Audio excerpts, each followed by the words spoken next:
Welcome back, Falcons fans, to your Atlanta Falcons Fan Show. It's your boy, Bryce Lewis, back again to talk about all things Falcons. And you know what we do here. We bring on guests to talk about the team and what's coming up. And today's guest, we have Hunter Thompson. Sir, what is up, my guy? How are you today? What's up, man? How you doing? I'm good, man. Just going through the day, man. Woke up a couple hours ago, trying to get through it. So get ready for the Feel day. that? I woke up not too long ago, so. Yeah, I felt that. Hunter, the Falcons right now, as we dive right into it, are still a game out of the playoffs. They still have a chance. They have a 3-game stretch coming up that isn't the worst, but also this is the Falcons.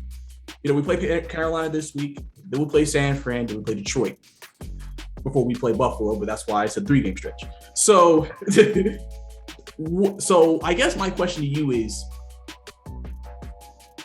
how do you see the next 3 weeks going for this team? Because they are technically winnable games, but also we could see them losing. And also, do you feel like, especially after last week's game against Tampa Bay, where we saw them, put up a fight, it wasn't like they just were dominated from quarter 1 to quarter 4. Do you think that growth potentially with this team is going to help end the season and we'll see much better performances down the line? Down the rest of the season. So I guess we'll start off by talking about the Panthers game first. I think that was really winnable. I think we should have won when they came to Atlanta a few weeks ago, but it's a division game. You never know how those actually end up going. Those things are all over the place. So I think we can win that one against Carolina. They're kind of in a bit of a dumpster fire at the moment. They just fired, Joe Brady. Cam is beaten up and just like up and down, I guess. And McCaffrey's re-injured. So I think offensively, there's not a ton to be worried about there because they have not been able to figure out the quarterback play. But the same issues that we would face with the Niners is something we would face with Carolina. Our inability to stop the run has kind of been a major issue this year.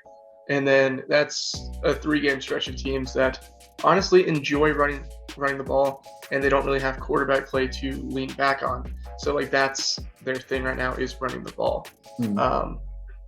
So if we can figure that one out, I think all 3 are winnable games. But I don't know. It's going to be a weird stretch, like you were saying. Yeah, definitely. And I think the biggest thing too with that is, we've seen some guys come on late. Marvin Davison, I feel like probably some people say had his best, probably one of his best, or one of his better games of the season last week, especially with the pick 6. And there's some guys up front that, we can feel encouraged about. Talking about the defense though, do you feel like if you were assessing this team from week 1 to now, how much growth do you think this defense has undergone? Or do you feel like, I feel like we're kind of the same as we were when the first game against the Eagles happened? I've actually been really impressed with the way that the defense has kind of come along this year. By no means am I saying we have a good defense, because I don't think we do. But I think we're getting to the point where our defense is serviceable and able to do the job that we need them to do. I'm looking at the scores right now, just making sure that I wasn't going to miss anything. And a lot of these games, we've held them under 30 points. And that's kind of like the thing we always said was, if we can hold them under 30 points, we can probably win. And all of our losses have come from, except for Patriots and Carolina. Never mind, I take that back. But anyway, we've done a pretty good job of keeping them contained for the most part. It's just been a weird thing this season because the offense has been, in my opinion, the weaker link of the two. But the defense has really come along this year. We've seen guys like AJ Terrell really step up. Grady Jarrett, of course, And then Fabian Moreau hasn't been a bad CB2, opposite of AJ Terrell. Obviously, there's still holes on the team. We don't really have a dominant edge rusher, like a high sack guy or anything like that. And our safeties are a little bit weaker. But it's all in all not a terrible unit. It's not great, but it's serviceable. Yeah. I think that was really the main thing they were trying to go for this year was a serviceable defense. I don't think they knew they were going to be a leader or anything with stretch imagination, but serviceable where you'll be in position to win some games. And, sometimes the defense has a good week and sometimes they have a bad week. So hopefully we can get another good week because last time we played the Panthers, they only had 19 points, which in this league is good enough to win games. So now we'll switch over to the offensive side of the ball. And obviously, we know offensive line has had their struggles. The receiving core isn't without Ridley. It's been, a huge work in progress. And Pitts obviously hasn't been as, active in the offense as we would like him to be. If there's one thing you want to see from the offense this week against the Panthers, what would that be? I want to see Kyle Pitts get more red zone attention. I think at this point we've all seen that play floating around on Twitter where he was the third or fourth read on it in the red zone. He was wide open. So I'm not saying we should try to force the ball down his throat, but he should at least be the first or second read in my opinion on those plays in the red zone. But I'd love to see Kyle Pitts just get more involved with the offense. That's kind of my big wish going forward because we've been running the ball all right, I guess, with CP and Davis. Davis came alive this past week against Tampa. He looked pretty solid. Yeah, definitely. But I think that was our best game this season running the ball, honestly. But yeah, I would love to see Pitts get more involved because anytime you draft a player fourth overall with the intent of him playing right away, you kind of hope to see big flashes. Jamar Chase up in Cincinnati, in the first half of the season, had been looking like a big dominant receiver for them, and we haven't really seen those flashes from Pitts. Pitts had that 2-game stretch, I believe, against the Jets and Giants where he started to come alive a little bit, but then he just kind of came back down to earth after that. So it's been just a weird off season with him, and I'd love to see him just kind of establish himself these last few games. Yeah, definitely. I think seeing Kyle Pitts, being the Kyle Pitts we expected when we drafted would be huge for the Falcons, especially going into the end of the season, give you a lot of confidence going into next season as well. But starting, going to next season, I know you do some scouting coverage, you be scouting the incoming crop of talent to the league. So I want to get the question in about that. So if you had to, is there a player coming up in this coming draft that we expect to come out that you would just right now love for the Falcons, regardless? Let's just say, last time I checked, where they were 8th in the draft. Yeah, we're picking 8 right now. So let's say they would stay 8th. If you, assuming what players you may think may be in that range, who would you love to see the Falcons take right there? Right there, pick 8.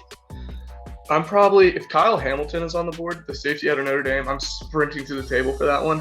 He's my number 2 ranked player in the class, or maybe even number 1. I haven't finalized his grade yet. But dude's insane. I think he would be our Derwin James type guy for our defense. And I think him and Richie Grant can become a dominant safety duo going forward. So I would sprint to the table for him. I would also sprint to the table for Andrew Booth, the corner out of Clemson. I don't think those two are our biggest needs per se, but I think realistically, based on guys that could slide us, those are the guys that I'm sprinting to the table for.